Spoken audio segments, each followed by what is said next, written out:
이 강철로 된 상어는 냉혹하고 어두운 세계에서 활동한다. 비밀스럽고 은밀하며 위험한 죽음의 게임을 위해 세계를 돌아다니며 작전을 수행하고 있다. 어떤 건 2차 대전 당시 쓰였던 폭탄을 합친 것보다도 더 강력하다. 그러면서도 마치 물고기처럼 소리 없이 움직이는 바다의 괴물이다. 하지만 일단 힘을 발휘하면 해저 30m에서도 세계 최대의 파괴력을 보여준다. 핵잠수함은 잠입을 하거나 기습 공격을 할 때 쓰이고 있습니다. 또 공격 후에는 유유히 빠져나갈 수 있다는 장점이 있죠. 그리고 그 안에는 아주 작은 방으로 가득합니다. 100명이 넘는 사람들이 장기간 동안 그 작은 방에서 편하고 효율적으로 생활할 수 있게 만들어 놨어요. 아주 능률적인 무기인 겁니다. 핵잠수함은 그 값어치가 엄청난 군사적 보물이다. 그래서 오직 소수의 나라에서만 소유하고 있다. 핵잠수함의 원동력은 무제한적인 원자력이다. 거기다 해군의 최첨단 기술과 합쳐져 역사상 가장 정교한 무기가 되었다.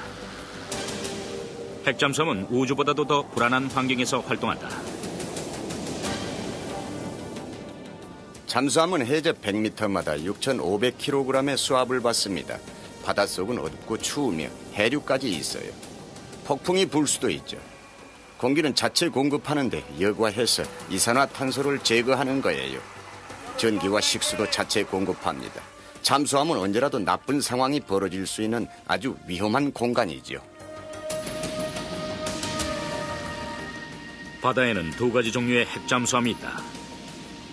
공격형 잠수함은 다른 잠수함을 기습 공격하거나 수면에 떠있는 선박을 감시하고 정보를 제공한다.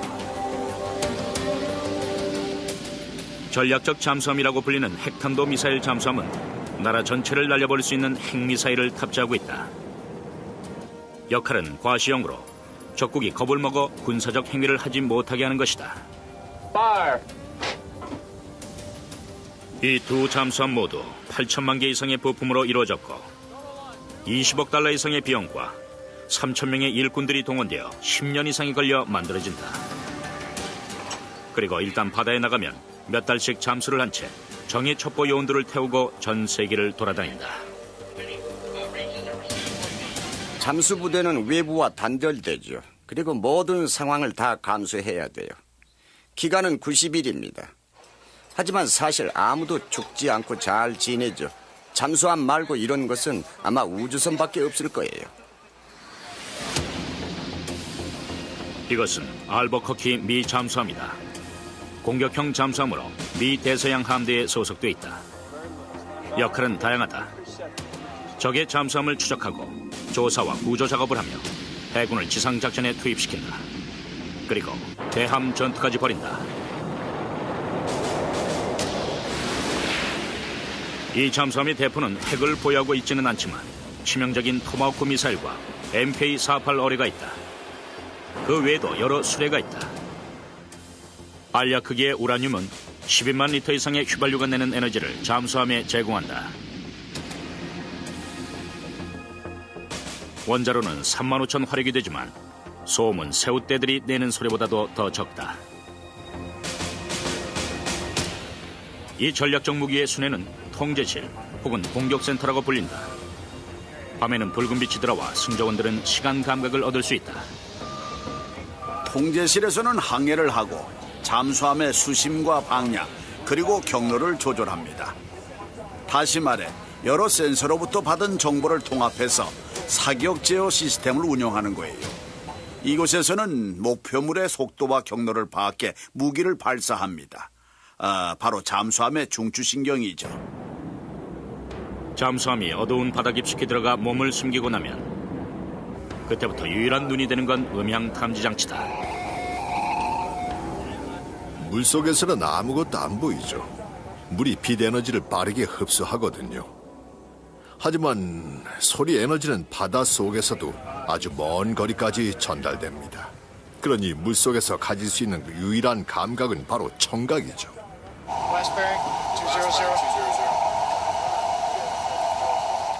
음파는 해저에서 유일한 눈이 됩니다. 음향 탐지실에서는 주변 상황을 파악하기 위해 항상 4-5명의 해병이 있어요. 잠수함 내에서 가장 중요한 일을 맡은 사람들이죠. 그러나 음파를 발사해 파악하는 능동적 음파는 주의해서 사용해야 한다. 잠수함의 위치가 노출될 수도 있기 때문이다. 그래서 수동적 음파가 자주 사용되는데 이것은 단순히 바다의 소리를 듣는 것이다. 우리는 상선이 지나갈 때 출력 장치가 내는 소리까지 듣습니다. 그 소리로 속도가 어느 정도인지 알죠. 그리고 고래의 소리도 들어요. 가장 특이한 소리는 주변에 빙하가 있을 때 얼음이 금이 가고 깨지는 소리죠.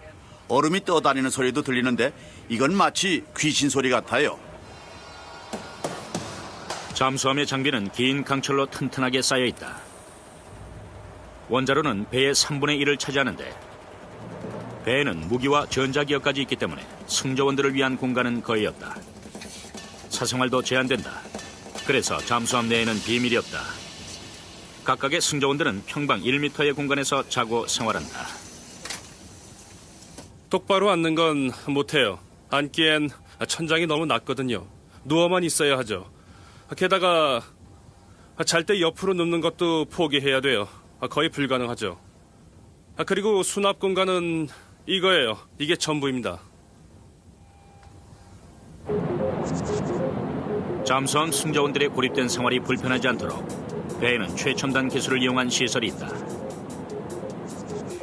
원자로에서 나오는 전기는 먼지와 이산화탄소를 제거하고 공기를 정화하는 데 쓰인다. 또한 매일 37,000에서 15만 리터의 신선한 물이 제공된다. 바닷물을 끓여 생긴 기체를 액화한 것이다. 신선한 산소는 가로 세로 1.8m의 전해조를 이용해 물을 퍼올려서 만든다. 전기를 이용해 물속에 수소와 산소 성분을 분해한 다음 새로 생긴 산소를 잠수함 내부로 보낸다. 수소는 엄청난 물과 혼합해 다시 바다로 쏟아버린다. 잠수함은 거의 무한한 원자력을 갖고 있지만 또 하나의 에너지 공급원인 식량은 바다에서 제한되어 있다. 그렇기 때문에 배가 순찰을 위해 수면 위로 떠오를 때 많은 식량을 확보해야 한다. 잠수함 내의 해군들은 24시간 빈틈없는 생활을 한다. 6시간 보초를 서고 12시간은 학습과 관리, 식사를 하는 데 보낸다. 잠은 겨우 6시간만 잔다. 밤에도 불을 끌 수 없고 동료들을 보며 깨어나죠.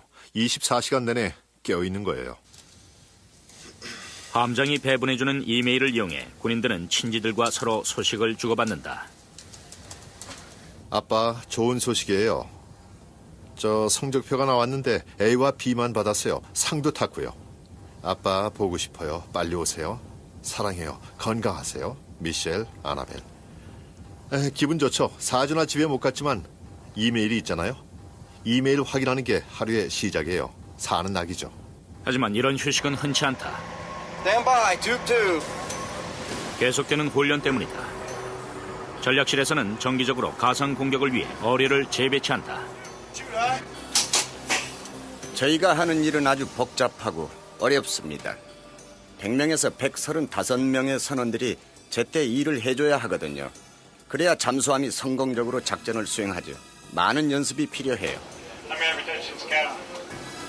버로즈 함장도 훈련을 20년이나 받은 뒤 이 비밀 요원들을 다스릴 수 있게 됐다. 이제는 그도 두려움의 대상이 된 것이다. 잠수함 함장은 기술도 익혀야 해요.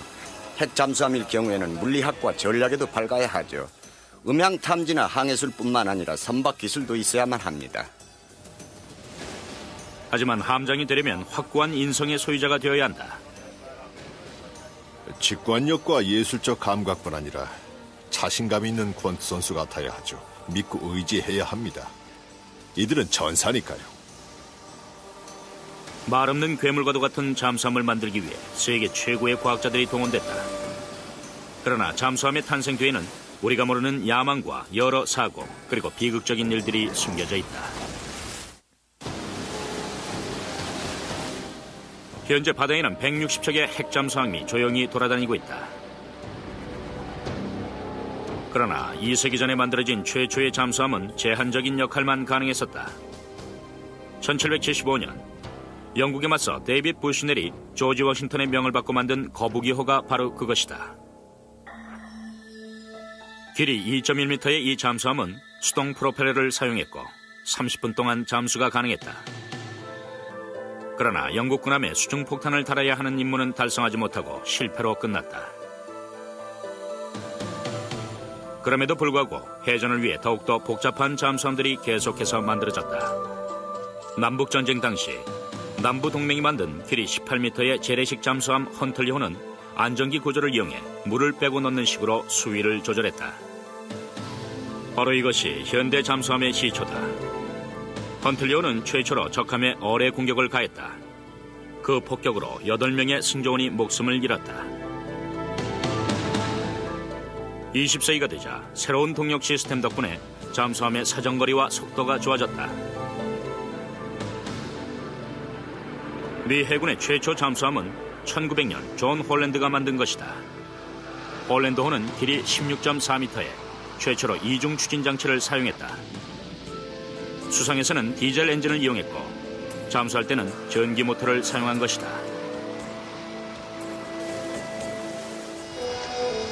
1차 대전이 일어나자 독일은 홀랜드의 발명품을 받아들였고 이를 계기로 기습 공격하는 잠수함의 수가 늘어나면서 해전 혁명이 일어났다. 영국 해군은 난감해했어요. 신사로서는 그런 일을 하기 곤란하니까요. 물론 독일은 잠수함의 위력을 잘 보여줬습니다. 하루 만에 세대의 영국 전함을 격파시켰죠. 잠수함 한 대로요. 1차 대전 후 선진국들은 경쟁을 하듯 많은 잠수함을 만들어냈지만 잠수함의 질은 그다지 향상되지 못했다. 2차 대전이 일어났을 때에도 대부분의 잠수함은 잠수보다는 수상 항해를 하는 시간이 많았다. 잠수함은 전기 모터의 배터리를 충전하기 위해 계속해서 디젤 엔진을 이용해야 했다. 전기 모터를 이용하면 그노트의 속도로 최대 12시간을 잠수할 수 있었다. 이런 잠수함은 부피가 컸고 소음도 심했다. 2차 대전 직후 하이미 리커버 미 해군 대령은 해군의 원자력 추진 프로그램을 맡았다. 그는 핵잠수함의 개발에 박차를 가했다. This is the reactor or the atomic pile. There's uranium in here. 당시 원자력은 무기에서 에너지 자원으로 개발되고 있었다. 그러나 여전히 위험하고 파괴적이었다. 당연히 제한된 공간에 원자력을 저장한다는 건 불가능해 보였다. 원자폭탄이 만들어진 지 얼마 후였어요. 1948년의 기술은 걸음마 단계였죠. 하지만 리코버는 충분히 연구를 했고 실행할 방법도 알아냈다고 했습니다. 이 시기에 잠수함의 길이는 대략 91m. 가장 큰 문제는 원자로를 작은 잠수함 속에 넣는 것이었다. 리커버는 아이다호의 아코에 원자로 수중 실험센터를 세웠다. 얼마 후 그는 최초의 핵잠수함인 노틸러스호를 코네티컷주 그로튼에 있는 전기보트 회사에서 만들기 시작했다. 그리고 동시에 아이다호에서 테스트를 했다. 실험용 잠수함을 만들었죠. 원자로를 넣어 노틸러스호와 똑같이 만들었어요. 1000시간 정도 작동했는데 그 정도면 대서양을 왕복할 수 있었죠. 성공했고요. 그리고 실험 결과에 따라 실험 원자로를 변형하면 노틸러스호도 바꿨죠. 쌍둥이처럼요. 그래서 노틸러스호가 그렇게 빨리 완성될 수 있었습니다. 승조원들을 방사능에 노출되지 않게 하는 것도 문제였다. Now, a man can walk over the shield and through the ship, and he will not be irradiated dangerously over a long period of time. 잠수함에는 승조원들을 위해 이런 방어물을 설치해야 하는데 이게 배를 무겁게 하죠. 그러면 또 다른 문제가 생겨요. 무게가 많이 나가면 나갈수록 크기가 더 커지고 그러면 물에 뜹니다. 과학자들은 방어물과 잠수함의 크기 사이에 믿을 만한 비율을 만들어냈다. 1954년 1월 21일 세계 최초의 핵잠수함이 실험 항해에 나섰다. 그것은 특이한 기술 전시장이었다. 원자로에서는 우라늄 원자가 부서지는 핵분열이 일어나고 잠수함은 이를 통해 열을 얻을 수 있다. 원자로의 열은 물로 전해져 회로관을 통해 회전한다. 이런 회로관은 원자로, 펌프, 전기발생기를 지나간다. 두 번째 회전할 때 전기발생기에서 얻은 전기는 잠수함에 전기를 제공하고 프로펠러를 움직이게 하는 주요 추진 터빈으로 전해진다. 전기는 압축되어 물에 섞이고 다시 장비로 돌아가 재활용된다. 원자로를 가동하는 데 산소는 필요하지 않다. 그래서 잠수함은 대기와는 상관없이 작동할 수 있는 것이다. 진정한 의미에서의 잠수함이었죠. 잠수를 하면 물속에 거의 무제한적으로 있을 수가 있었어요. 선원들만 불편했죠. 잠수함에다 강력한 원자로를 둘 수 있다는 개념은 엄청난 것을 의미했습니다. 더 이상 충전을 하러 수면 위로 떠오르지 않아도 되기 때문이에요. 이젠 옛날 얘기죠. 승조원들에게는 엄청난 변화였어요. 중요한 건 빠른 잠수함은 전에도 있었지만 이렇게 고속을 유지하는 잠수함은 처음이라는 거예요. 아무도 23노트를 지속해서 탄다는 생각은 못했어요. 하지만 이건 기존의 어떤 잠수함보다 뛰어났죠. 노틸러스호는 엄청난 성공을 거뒀다. 1955년 1월 17일이 되자 잠수함은 첫 순찰에 나섰다. 함장은 바닷속에서 원자력을 이용해 무선을 띄웠다. 새롭고 위험한 시대가 열린 것이다. 얼마 후 미국 시울프 잠수함이 만들어졌고 그 뒤에 나온 스케이트 잠수함은 북극을 지나간 최초의 잠수함이 됐다. 이런 잠수함이 맡은 임무는 첩보와 적함을 상대로 하는 해상 전투였다. 1958년 구소련에서는 세르게이 고르시코프의 지휘 아래 첫 핵잠수함을 만들어냈다. 북극의 아르한겔스크 근처에 있는 시설에서 호텔, 에코, 노벤버호가 만들어졌다. 구소련의 모든 잠수함 이름은 서방 국가들의 조언을 받아 나토에서 지정했다. 소련 것은 시끄러웠죠. 속도는 빨랐지만 좀 위험했어요. 많은 사람들이 잠수함을 타다 죽었죠. 오랜 시간 방사능에 노출됐기 때문입니다. 당시 소련에서는 미국처럼 안전에 돈을 투자하지 않았으니까요. 소련에서는 칼륨, 나트륨 합금을 고온인 상태에서 액화시켜 원자로에 흐르도록 만들었다. 이 방법은 물을 데울 때 엄청난 에너지에 집중이 필요하다. 하지만 미국은 좀 더 단순하게 수압을 이용했다. 물을 압축하는 방법은 안전성이 아주 뛰어납니다. 물이 뜨거워질수록 원자로의 속도는 조금 느려지게 되죠. 그래서 탈이 날 위험이 없어요. 물은 방사능을 전달하지 않아요. 하지만 액체 금속은 더 많은 열을 전달할수록 더 많은 전기를 만들 수 있습니다. 하지만 액체 금속만으로는 원자로를 중화시키지 못하죠. 만약 금속이 제대로 녹지 못한다면 방사성 물질로 굳어버리고 더 이상 잠수도 할 수 없게 됩니다. 액체 금속의 문제는 바로 방사성을 띠고 아주 오랫동안 반영구적이라는 것입니다.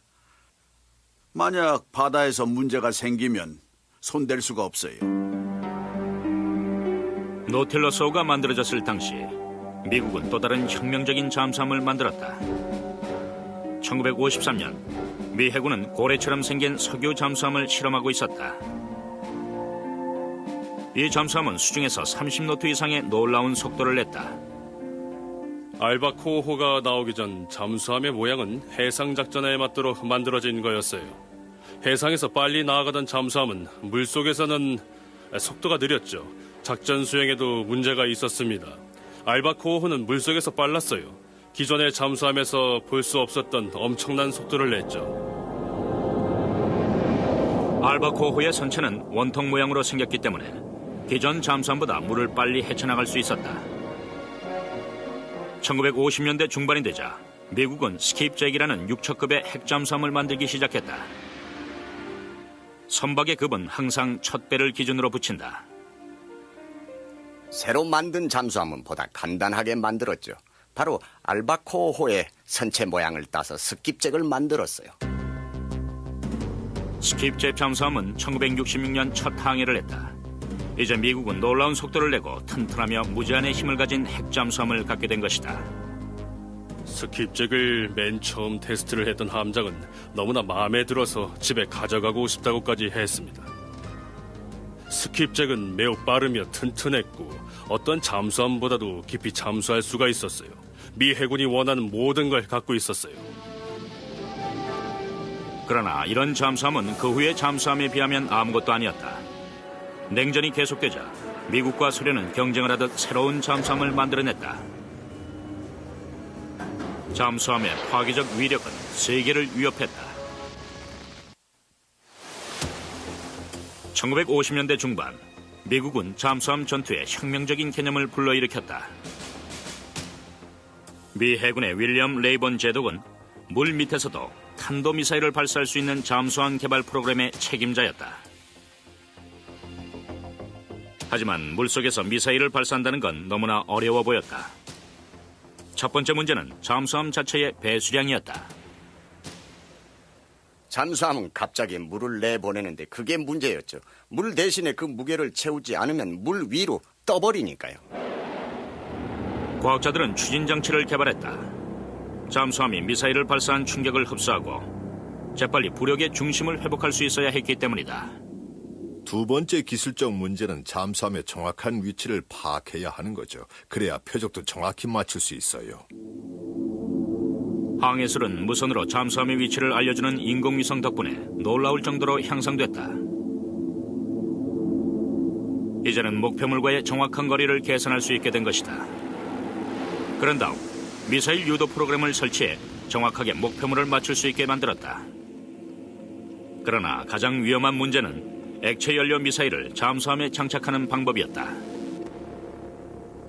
액체 연료 미사일은 건드리기만 해도 불이 붙어서 운이 나쁘면 폭발할 수도 있습니다. 액체 연료는 당시 주된 발사 추진제였다. 하지만 다루기 힘들고 불이 붙기 쉬워서 잠수함 내에 두면 큰 위험을 초래할 수 있었다.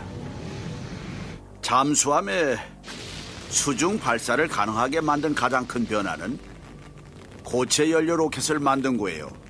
게다가 고체 연료를 쓰면 미사일 크기나 반경도 훨씬 작아진다는 장점이 있었습니다. 그래서 잠수함에 장착하기가 더 쉬워졌어요.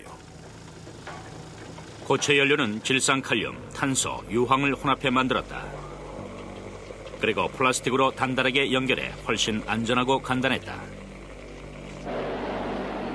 고체 연료 미사일은 잠수함 내에서 점화되지 않고 공기 압축 상태인 해치에서 분출되도록 만들어졌다.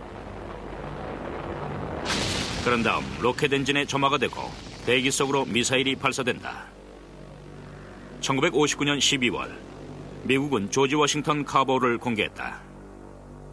이 잠수함은 5척급의 세계 최초의 핵탄도 미사일 장착 잠수함이었다.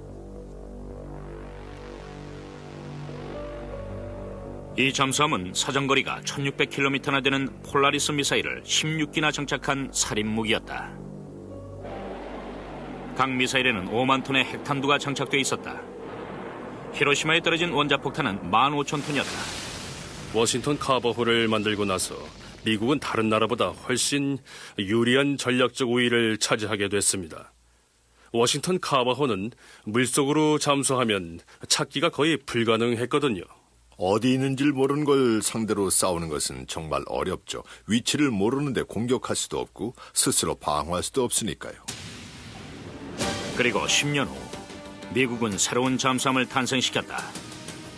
이번엔 몇 달씩 숨어다니며 잠수가 가능하고 현재까지 알려진 최대의 화력을 보유한 잠수함이었다. 전략 잠수함의 임무는 엄청난 무기를 가진 채 넓은 대양 속에 몸을 숨기고 있다가 절대 일어나지 않아야 할 전투 명령을 기다리는 것이다. 잠수함은 확실성과 불확실성의 존재죠. 폴라리스 미사일의 성능을 생각하면 확실한 것이지만 언제 어디서 공격을 해올지, 공격을 해야 할지 하지 말아야 할지 그 가능성을 파악할 수 없으니까요. 1960년대에 들어서 폴라리스 미사일은 더욱더 치명적인 무기가 됐다. 저마다 핵탄두를 장착함으로써 치명성은 더욱더 커져갔다. 1970년이 되자 포세이돈 미사일은 다탄두 각계유도 운반체, 즉 머부스를 소개했다. 이는 4,000km 밖에 있는 목표물도 맞출 수 있다. 포세이돈 미사일은 3기의 추진 로켓이 있고, 로켓은 대기권으로 재진입할 수 있도록 원추형이다. 또한 다탄두를 탑재해 넓은 지역에 골고루 퍼질 수 있도록 되어 있다. 각 탄두는 독립적으로 개별적인 도시 혹은 목표 지점, 군부대에 떨어질 수 있도록 되어 있어요. 한 미사일로 여러 목표물을 맞출 수가 있는 거죠. 결국 미사일을 여러 대 쏘는 것보다 훨씬 효율성이 크다고 볼 수 있어요.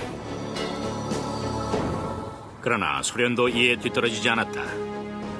1967년 소련은 양키급 잠수함을 만들어냈다.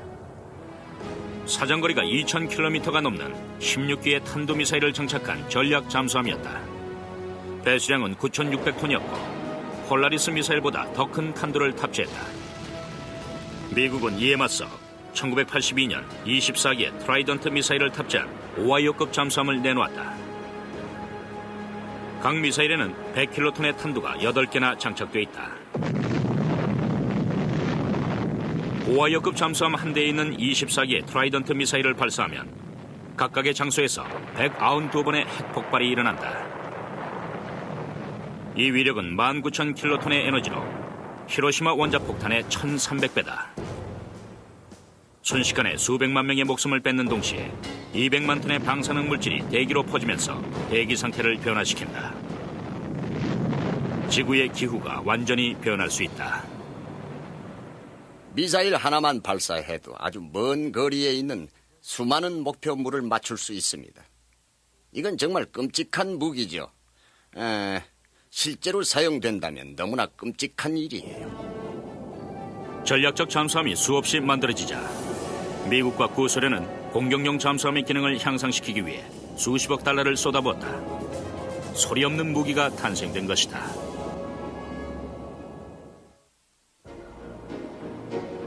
(1960년대) 초 구소련이 더욱더 많은 핵잠수함을 만들기 시작하자 미국도 갈수록 높아져가는 잠수함 공격의 위협에 초점을 두기 시작했다. 미국의 설계사들은 소음을 없애는 데 집착했다. 소리 없이 움직이다 소련의 전함을 파괴할 수 있는 잠수함을 원한 것이다. Con sonar have a weak noise level bearing 298. Con sonar. 잠수함 소리가 크면 적에게 들킬 수도 있어요. 그러니 소리가 나지 않는다면 유리하겠죠? 보이지 않으면 공격도 못하죠. 적은 날 못 보고 난 적을 볼 수 있다면 이기는 겁니다. 노틸러스 잠수함은 소음을 거의 제거하지 못했어요. 그런 잠수함의 경우는 속도와 전력이 세질수록 소음도 거기에 맞게 커질 수밖에 없었습니다. 속도가 빠르면 소음이 많았죠. 그래서 속도와는 전혀 상관없이 소음을 없애야 했어요. 중요한 건 최고 속도를 내더라도 소음이 없어야 했습니다. 리커버드 원자로 하나로 만드는 것보다 소음 제거하는 것이 더 어렵다고 말할 정도였으니까요. 소음 제거는 미국의 가장 큰 문제가 됐다. 소음을 없애는 방법은 시끄러운 부분을 찾는 거였죠. 대부분이 기어 장치였어요. 보통 레프트라고 하는 단단한 발판을 달았거든요. 그 레프트를 떼어내 스프링을 달아 소음을 흡수시켰죠. 그러면 소리가 훨씬 적었어요. 고무 덮개가 있는 스프링은 진동을 줄여주었다. 선체에는 고무 타일을 입혀 소리가 새어나가지 못하게 했다. 모든 기어 장치에는 윤활유를 칠해 밸브가 잘 맞도록 했다. 그리고 소음 감시 장치도 달아 엔진 펌프 소리까지 잡아냈다. 심지어 주방에서 나는 조리기구 소리까지 면밀히 조사했다. 믹서기 안에 들어있는 칼날에도 플라스틱이나 고무를 달아서 소리가 안 나게 했어요. 1960년이 되자 새로운 디지털 기술이 수동적 음향 탐지 기술을 만들어냈고 이로 인해 아주 먼 거리에서 나는 소리까지 잡아낼 수 있게 됐다. 잠수함의 주변 소음을 줄일 수 있게 되자 먼 거리의 신호가 훨씬 명확하게 들렸다. 이제는 컴퓨터 작업을 통해 들리는 소리를 분석할 수 있게 됐다. 잠수함 간의 전투에서는 적보다 내가 먼저 소리를 들어야 하는 게 제일 중요합니다. 그러려면 내가 상대보다 소음이 없는 잠수함을 가져야만 하죠. 그래야 들키지 않으니까요. 그리고 상대보다 음향 탐지 기술이 좋아야 합니다. 그래야 먼저 들으니까요. 새로운 소음 제거 및 청취 기술은 1960년 7월 공격형 핵잠수함인 트레이서호에 제일 먼저 쓰이게 됐다. 수동적 음향 탐지 기술을 향상시키기 위해 트레이서호의 뱃머리에 음향 탐지 장치가 장착됐어요. 가장 조용한 부분이 뱃머리거든요. 그렇기 때문에 물속에서 잘 들리지 않는 희미한 소리 에너지도 잘 찾아낼 수가 있습니다. 새로 나온 잠수함은 보이지 않는 소련의 해군 병력까지 찾아낼 수 있었다. 그러나 비극적인 사건이 일어났다. With great regret and sadness that this ship with 129 fine souls aboard is lost. 1963년 4월 10일 오후 7시 47분 트레이서호는 보스턴 해안에서 300km 떨어진 곳에 있었다. 오후 9시 13분이 되자 트레이서호는 문제가 있다는 무전을 보내왔다. 몇 분 후 배는 물속으로 가라앉았다. 무전기를 통해서 잠수함이 바닥에 닿으며 부서지는 소리가 들렸다. 잠수함 안에서 선체가 끊어지면 기압이 급속하게 변하죠. 그렇게 되면 안전 탱크가 터지고 맙니다. 그리고 공기에 불이 붙어서 순식간에 모두 불에 타고 말아요. 외부의 수압 때문에 선체에 금이 가자 잠수함 내부의 공기가 파열했고 그로 인해 온도가 오르며 폭발이 일어난 것이다. 부서진 잠수함은 해저 8,000피트 아래의 바닥으로 떨어졌다. 나중에 조사한 바에 따르면 잠수함 내부가 새면서 모든 게 정지됐다고 한다. 비상용 안전 탱크를 쓰려고 했지만 그럴 수 없었다. 파이프가 얼어붙은 것이다. 트레이서호는 가장 뛰어난 잠수함이었어요. 가라앉으리라고는 전혀 생각지도 못했죠. 다행히 트레이서호의 원자로는 수압에도 터지지 않았다. 바닷속 수압은 1평방미터당 250만 킬로그램이 넘는다. 이로써 해군이 만든 원자로가 탄탄하다는 것이 증명됐고 원자로는 현재까지 바다 아래에 남아있다. 원자로는 계속해서 관찰 중인데 방사능은 미약하다고 한다. 원자로가 그 수심에도 견딜 수 있었던 건 금속을 사용했기 때문이죠. 그리고 두께와 모양도 영향이 있어요. 구에 가까울수록 견디는 힘도 강합니다. 돌출면 때문으로 수압은 표면에 걸쳐서 분배되기 때문이에요. 그러나 사고는 해군에게 핵의 위험을 일깨워 주었다. 얼마 후 하이미 리커버 제독은 전체적인 조사를 단행했고 그때부터 잠수함을 만드는 과정에 철저한 조사가 뒤따랐다. 잠수함 안전 시스템을 보면 세부적인 것까지 포함되어 있어요.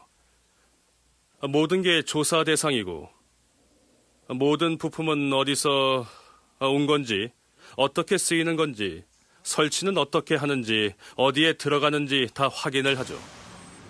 이러한 안전에 대한 강조는 잠수함 안전 테스트와 장비의 철저한 조사에서 끝나는 게 아니라 코네티컷주 그로튼의 미 해군 잠수함 학교의 안전 교육에서도 잘 볼 수 있다. 미 잠수함 부대의 기초가 되는 곳은 신병을 훈련하는 코네티컷주에 있는 그로튼 미 해군 잠수함 학교다. 모든 승조원들은 1년 동안 이곳에서 수업을 들어야 한다. 수업 내용은 전략기술, 항해술, 무기술, 전기, 음향탐지 등등 여러 가지다. 바닷속은 위험합니다. 수압도 아주 높아요. 방사능 물질에 노출되면 죽을 수도 있죠. 그래서 지식이 반드시 필요합니다. 잠수함 학교가 얼마나 중요하냐 하면 이런 기관이 없는 해군을 보면 되죠. 바로 러시아입니다. 다들 알다시피 러시아 군인들은 그동안 핵 잠수함에서 끔찍한 실수를 수없이 저질렀어요. 그러니 그로튼 잠수함 학교에서 가르치는 것은 아주 좋은 투자라고 할 수 있죠. 잠수함 훈련 중 중요한 것 하나는 화재 진압이다. 잠수 중 화재가 났을 때 제대로 끄지 못하면 모두가 죽을 수 있기 때문이다. 불이 나면 산소가 빨리 없어져요. 불이 번져나가면 더 빨리 없어져서 결국 모두 질식사하고 말죠. 그래서 빨리 불을 끄는 게 아주 중요합니다. 훈련병들은 물이 새는 틈을 막아내는 훈련도 반복적으로 하고 있다. 바닷속에선 조금만 물이 새도 큰 문제죠. 사방으로 물이 퍼지면 순식간에 어른 키의 절반이 됩니다. 재빨리 대처하지 않으면 정말 30초만 지나도 엄청나게 물이 차버려서 전혀 손을 쓸 수가 없습니다. 그때가 되면 속수무책이죠. 또한 염분이 있는 바닷물이라 전기장치에 닿으면 더욱 심각한 사고가 일어날 수도 있어요. 기계가 고장나 버리면 끝장이니까요. 훈련병들은 다이빙 훈련도 받는다.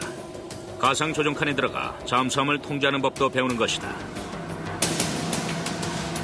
훈련병들은 수중 공격, 급강하, 적함을 추적하는 급박한 상황과 부딪히게 된다. 또한 잠수함이 가라앉는 가상 상황에서 탈출 기술까지 익혀야 한다. 훈련병들의 훈련은 끊임없이 계속됩니다. 실제 상황에서 반응이 민첩해야 하니까요. 직관적으로 상황을 헤쳐나갈 수 있어야 합니다. 1년간의 지상 훈련 후 훈련병들은 최소한 8개월간 잠수함을 타고 훈련을 받는다. 이들은 돌고래 기장을 받아야 완전한 승조원 자격을 얻게 된다. Red Crown, this is Bravo 7 India. Go ahead, over. 진급을 원하는 장교들은 5년간의 해상 근무 기간 동안 틈틈이 잠수함 학교로 돌아오기도 한다. 미국은 사병 훈련과 안전규칙, 최첨단 기술을 배우는데 아주 엄격했다. 구소련의 핵잠수함과 맞서야 했기 때문이다. 소련의 잠수함 수는 70년대 중반까지 미국보다 10% 정도 많았다. 기술적으로도 소련의 잠수함은 미국을 따라잡기 시작했다. 1975년에 만들어진 소련의 공격 잠수함인 아쿨라호는 35노트의 속도로 잠수하면서도 소음은 거의 없을 정도다. 냉전의 분위기가 바닷속을 뜨겁게 달구기 시작했다. 분명히 미국 잠수함도 소련 영해를 침범했을 겁니다. 정기적으로 훈련을 빙자해 정보를 수집했으니까요. 미국은 정기적으로 소련의 바다를 침범해 보통 선체 사진이라고 하는 소련 함대의 밑바닥 사진을 찍었습니다. 그때는 냉전 시기였기 때문이죠. 미국의 공격형 잠수함은 냉전의 전방에서 소련의 잠수함과 맞서야 했다. 미국의 잠수함은 소련의 전함을 미행하며 정보를 수집했다. 때로는 소련의 항구까지 진입했다. 잠수함 부대는 바닷속에서 전혀 지원을 받지 못합니다. 저는 부하들에게 종종 이런 말을 했죠. 만약 우리 외에도 잠수함이 있는 곳에 갔다면 위험하다는 증거다. 왜냐하면 적도 오랫동안 머물면서 음향을 탐지하며 정보를 얻고 있다는 얘기니까요. 기습 공격은 사람들을 더 겁나게 만듭니다. 들키지 않고 다가와서 자신들은 털끝 하나 다치지 않고 적의 목숨을 빼앗아 버리니까요. 옛날 얘긴데 80년대였어요. 러시아에 메시지를 보냈죠. 당시 미 해군 잠수함들이 전부 순찰을 돌면서 러시아 잠수함을 미행하고 있었어요. 그런데 바로 그때 러시아 측에서도 레이더를 작동시켜 목표물을 찾는 거예요. 미국은 러시아에 우리도 여기에 있고 너희들이 어디 있는지 아니까 헛수고하지 말라고 했죠. 눈먼 장님과 같이 바닷속을 헤매는 잠수함의 행진은 그 후로도 계속되었다. 1982년 당시 소련은 괴물과 같은 잠수함 타이푼호를 공개했다. 길이 173m에 무게는 25,000톤이었고 다탄두 미사일을 20기나 장착하고 있었다. 미사일의 사정거리는 9,600km가 넘었다. 게다가 이중선체로 2개의 원자로와 24개의 어뢰까지 있었다. 타이푼호는 현존하는 최대의 잠수함이고 지금도 활동 중이다. 그러나 워낙 먼 사정거리를 갖고 있는 데다 미국의 음향 탐지를 피하기 위해 1980년대가 되자 타이푼호는 북극 지역으로 숨어버리는 전략을 취했다. 러시아는 핵탄두 미사일 잠수함을 북극의 빙하 아래에 숨겨두고 그 주위에는 공격형 잠수함으로 막아놓았다. 타이푼홀의 납작한 윗면은 새로운 전략을 의미한다. 비상사태 시 얼음 사이로 재빨리 올라오기 위해서 잠수함을 견고하게 만든 겁니다. 그리고 얼음을 뚫고 나오면서 통신을 하고 공격을 할 수 있도록 만들었죠. 80년대 말 냉전이 끝난 뒤에도 미국의 잠수함들은 더욱더 복잡한 전략을 쓰고 있다. 변화하고 있는 세계 정세에 맞추기 위해서다. 공격형 잠수함의 진짜 임무에 대해선 아직까지도 의심의 소리가 있어요. 세계 정세가 변했으니까요. 하지만 잠수함의 전투력은 더 요구되고 있죠. 이제 적은 하나가 아닙니다. 어디서든 공격할 수가 있어요. 그것이 국가일 수도 있고 테러 집단일 수도 있죠. 그리고 이젠 기술이 발달해 깊은 바닷속에만 잠수함이 다니는 게 아닙니다. 전략무기 제한 협정으로 인해 현재 미국과 러시아는 전략적 잠수함의 생산을 멈췄고 활동을 중지한 잠수함도 있다. 그러나 양측 다 공격형 잠수함은 계속해서 생산하고 있다. 영국, 프랑스, 중국도 현재 자국의 핵잠수함을 가동 중이다. 그러나 기술적 한계와 과도한 생산, 그리고 계속되는 위기 상황을 수십 년간 겪으면서 현재 미국과 러시아의 핵잠수함 프로그램은 교착 상태에 머물러 있다. 미국 측이 잠수부대의 실력과 음향 탐지 기술이 더 뛰어나긴 하지만 양측 다 보유하고 있는 무기는 인류를 멸종시키기에 충분하다. 경제적 비용도 걸림돌이 되고 있다. 20세기 중반부터 미국은 거의 8천억 달러에 가까운 돈을 핵잠수함 생산에 쏟아부었다. 지금까지 너무 많은 돈이 냉전을 위해 쓰인 것이다. 전쟁은 없었어요. 한 번도 공격한 적이 없었죠. 그것이 큰 수확입니다. 평화를 서로 나눠 갖게 됐으니 이제 군사력을 줄이고 그 돈을 다른 데 쓸 수 있다는 생각을 하게 된 거예요. 평화를 나눠 갖고 이뤄낸 거죠. 말이 없는 잠수함들은 지금도 수십 년 동안 바닷속에서 서로를 비껴가며 돌아다닌다. 그러나 핵미사일은 한 번도 발사된 적이 없다. 오늘도 저 바다 깊숙한 곳에서는 최첨단의 잠수함들이 술래잡기를 계속하고 있다.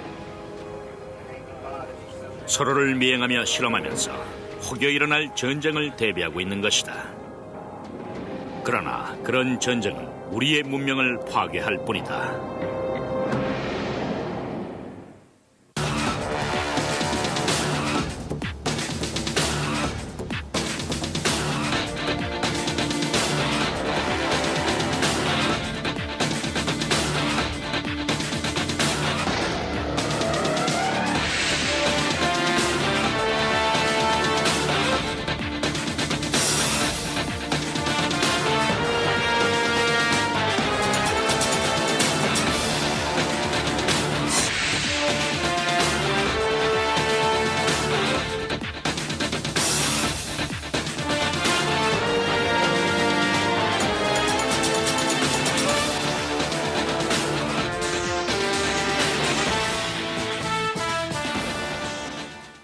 있다. 역할은 다양하다. 적의 잠수함을 추적하고 조사와 구조 작업을 하며 해군을 지상작전에 투입시킨다. 그리고 대함 전투까지 벌인다. 이 잠수함의 대포는 핵을 보유하고 있지는 않지만 치명적인 토마호크 미사일과 MK-48 어뢰가 있다. 그 외에도 여러 수레가 있다. 알약 크기의 우라늄은 12만 리터 이상의 휘발유가 내는 에너지를 잠수함에 제공한다. 원자로는 3만 5천 화력이 되지만 소음은 새우떼들이 내는 소리보다도 더 적다. 이 전략적 무기의 순회는 통제실 혹은 공격센터라고 불린다. 밤에는 붉은 빛이 들어와 승조원들은 시간 감각을 얻을 수 있다. 통제실에서는 항해를 하고 잠수함의 수심과 방향 그리고 경로를 조절합니다. 다시 말해 여러 센서로부터 받은 정보를 통합해서 사격 제어 시스템을 운영하는 거예요. 이곳에서는 목표물의 속도와 경로를 파악해 무기를 발사합니다. 바로 잠수함의 중추신경이죠. 잠수함이 어두운 바다 깊숙이 들어가 몸을 숨기고 나면 그때부터 유일한 눈이 되는 건 음향 탐지 장치다. 물속에서는 아무것도 안 보이죠. 물이 빛 에너지를 빠르게 흡수하거든요.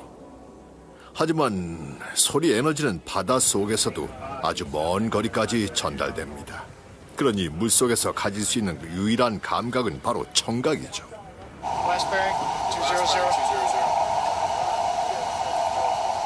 음파는 해저에서 유일한 눈이 됩니다. 음향 탐지실에서는 주변 상황을 파악하기 위해 항상 4-5명의 해병이 있어요. 잠수함 내에서 가장 중요한 일을 맡은 사람들이죠. 그러나 음파를 발사해 파악하는 능동적 음파는 주위에서 사용해야 한다. 잠수함의 위치가 노출될 수도 있기 때문이다. 그래서 수동적 음파가 자주 사용되는데 이것은 단순히 바다의 소리를 듣는 것이다. 우리는 상선이 지나갈 때 출력 장치가 내는 소리까지 듣습니다. 그 소리로 속도가 어느 정도인지 알죠. 그리고 고래의 소리도 들어요. 가장 특이한 소리는 주변에 빙하가 있을 때 얼음이 금이 가고 깨지는 소리죠. 얼음이 떠다니는 소리도 들리는데 이건 마치 귀신 소리 같아요. 잠수함의 장비는 긴 강철로 튼튼하게 쌓여있다. 원자로는 배의 3분의 1을 차지하는데 배에는 무기와 전자기어까지 있기 때문에 승조원들을 위한 공간은 거의 없다. 사생활도 제한된다. 그래서 잠수함 내에는 비밀이 없다. 각각의 승조원들은 평방 1m의 공간에서 자고 생활한다. 똑바로 앉는 건 못해요. 앉기엔 천장이 너무 낮거든요. 누워만 있어야 하죠. 게다가 잘 때 옆으로 눕는 것도 포기해야 돼요. 거의 불가능하죠. 그리고 수납 공간은 이거예요. 이게 전부입니다. 잠수함 승조원들의 고립된 생활이 불편하지 않도록 배에는 최첨단 기술을 이용한 시설이 있다. 또 데이빗 부시넬이 조지 워싱턴의 명을 받고 만든 거북이호가 바로 그것이다. 길이 2.1m의 이 잠수함은 수동 프로펠러를 사용했고 30분 동안 잠수가 가능했다. 그러나 영국 군함에 수중폭탄을 달아야 하는 임무는 달성하지 못하고 실패로 끝났다. 그럼에도 불구하고 해전을 위해 더욱더 복잡한 잠수함들이 계속해서 만들어졌다. 남북전쟁 당시 남부동맹이 만든 길이 18m의 재래식 잠수함 헌틀리호는 안정기 구조를 이용해 물을 빼고 넣는 식으로 수위를 조절했다. 바로 이것이 현대 잠수함의 시초다. 헌틀리호는 최초로 적함에 어뢰 공격을 가했다. 그 폭격으로 8명의 승조원이 목숨을 잃었다. 20세기가 되자 새로운 동력 시스템 덕분에 잠수함의 사정거리와 속도가 좋아졌다. 미 해군의 최초 잠수함은 1900년 존 홀랜드가 만든 것이다. 홀랜드호는 길이 16.4m에 최초로 이중 추진 장치를 사용했다. 수상에서는 디젤 엔진을 이용했고 잠수할 때는 전기 모터를 사용한 것이다.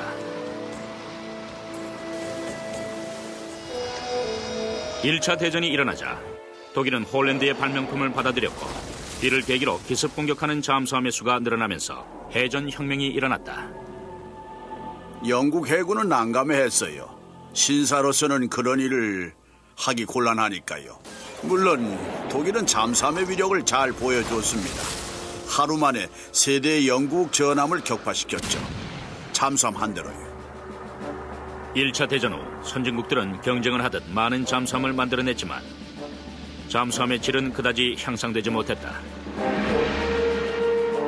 2차 대전이 일어났을 때에도 대부분의 잠수함은 잠수보다는 수상 항해를 하는 시간이 많았다. 잠수함은 전기 모터의 배터리를 충전하기 위해 계속해서 디젤 엔진을 이용해야 했다. 전기 모터를 이용하면 그노트의 속도로 최대 12시간을 잠수할 수 있었다. 이런 잠수함은 부피가 컸고 소음도 심했다.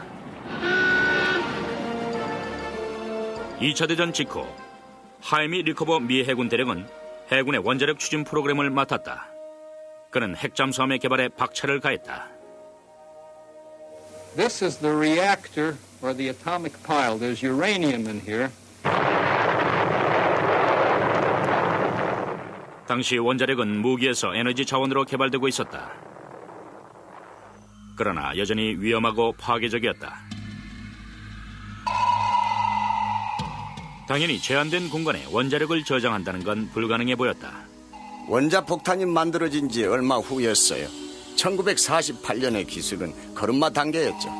하지만 리코버는 충분히 연구를 했고 실행할 방법도 알아냈다고 했습니다.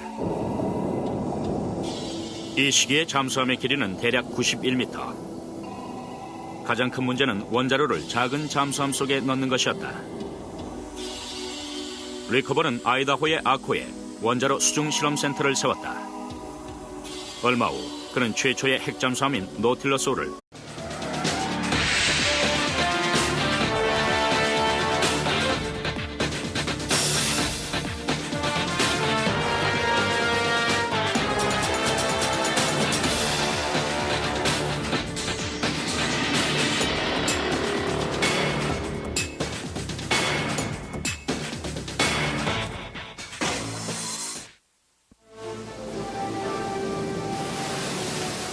이 강철로 된 상어는 냉혹하고 어두운 세계에서 활동한다.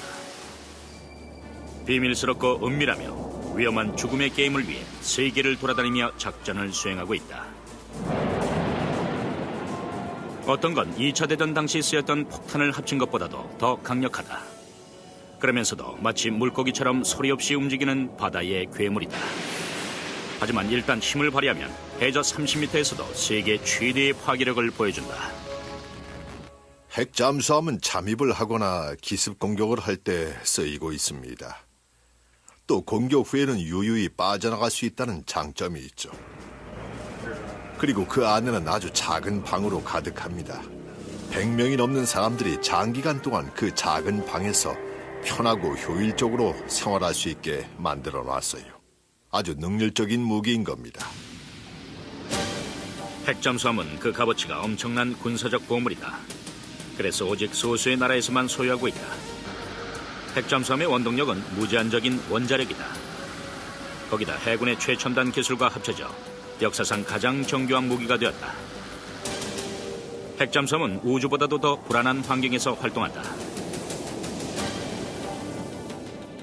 잠수함은 해저 100m마다 6,500kg의 수압을 받습니다. 바닷속은 어둡고 추우며 해류까지 있어요. 폭풍이 불 수도 있죠. 공기는 자체 공급하는데 여과해서 이산화탄소를 제거하는 거예요. 전기와 식수도 자체 공급합니다. 잠수함은 언제라도 나쁜 상황이 벌어질 수 있는 아주 위험한 공간이죠. 바다에는 두 가지 종류의 핵잠수함이 있다. 공격형 잠수함은 다른 잠수함을 기습 공격하거나 수면에 떠있는 선박을 감시하고 정보를 제공한다. 전략적 잠수함이라고 불리는 핵탄도 미사일 잠수함은 나라 전체를 날려버릴 수 있는 핵미사일을 탑재하고 있다. 역할은 과시형으로 적국이 겁을 먹어 군사적 행위를 하지 못하게 하는 것이다.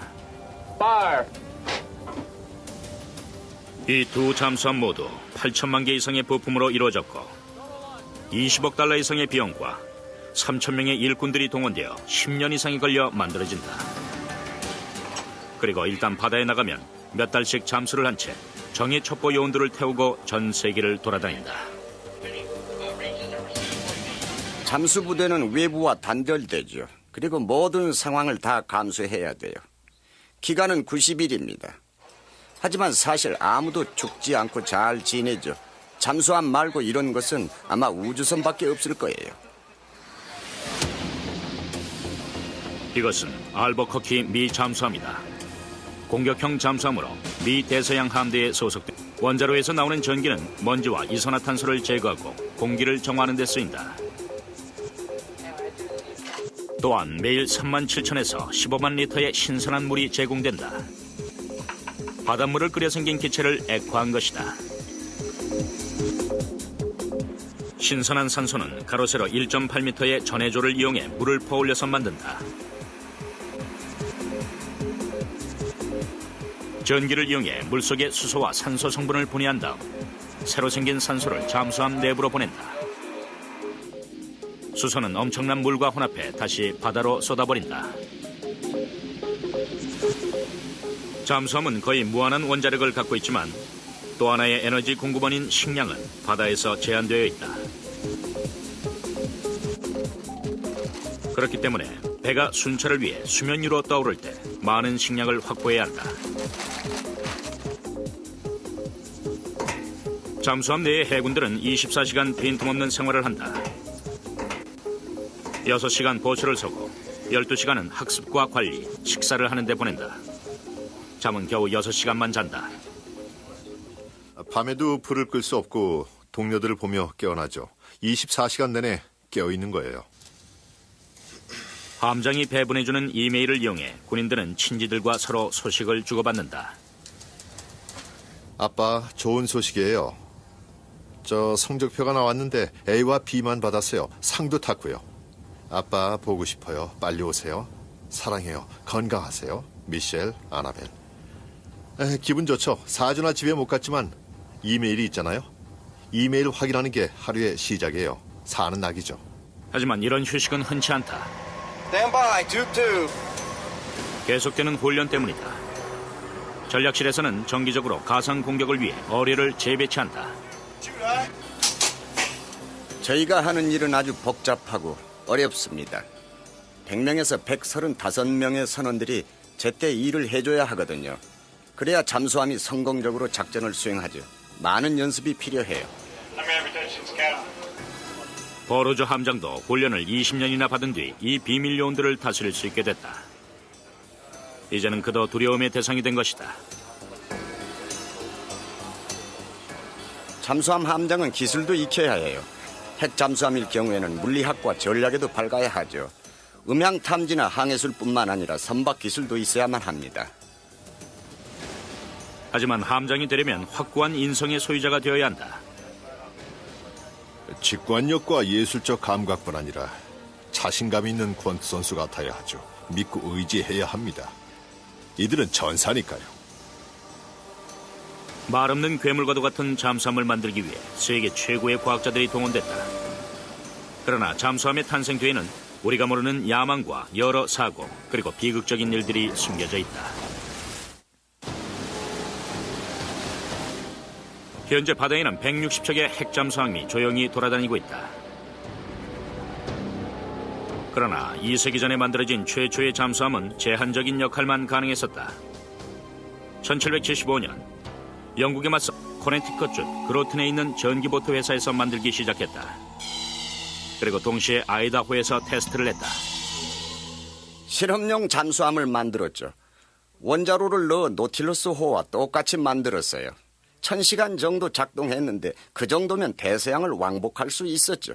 성공했고요. 그리고 실험 결과에 따라 실험 원자로를 변형하면 노틸러스호도 바꿨죠. 쌍둥이처럼요. 그래서 노틸러스호가 그렇게 빨리 완성될 수 있었습니다. 승조원들을 방사능에 노출되지 않게 하는 것도 문제였다. Now, a man can walk over the shield and through the ship, and he will not be irradiated dangerously over a long period of time. 잠수함에는 승조원들을 위해 이런 방어물을 설치해야 하는데 이게 배를 무겁게 하죠. 그러면 또 다른 문제가 생겨요. 무게가 많이 나가면 나갈수록 크기가 더 커지고 그러면 물에 뜹니다. 과학자들은 방어물과 잠수함의 크기 사이에 믿을 만한 비율을 만들어냈다. 1954년 1월 21일 세계 최초의 핵잠수함이 실험 항해에 나섰다. 그것은 특이한 기술 전시장이었다. 원자로에서는 우라늄 원자가 부서지는 핵분열이 일어나고 잠수함은 이를 통해 열을 얻을 수 있다. 원자로의 열은 물로 전해져 회로관을 통해 회전한다. 이런 회로관은 원자로, 펌프, 전기발생기를 지나간다.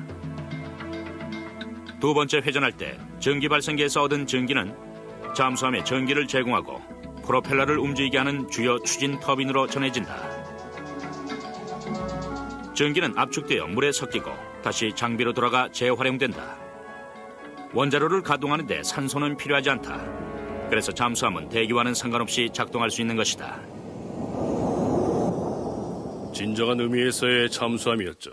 잠수를 하면 물속에 거의 무제한적으로 있을 수가 있었어요. 선원들만 불편했죠.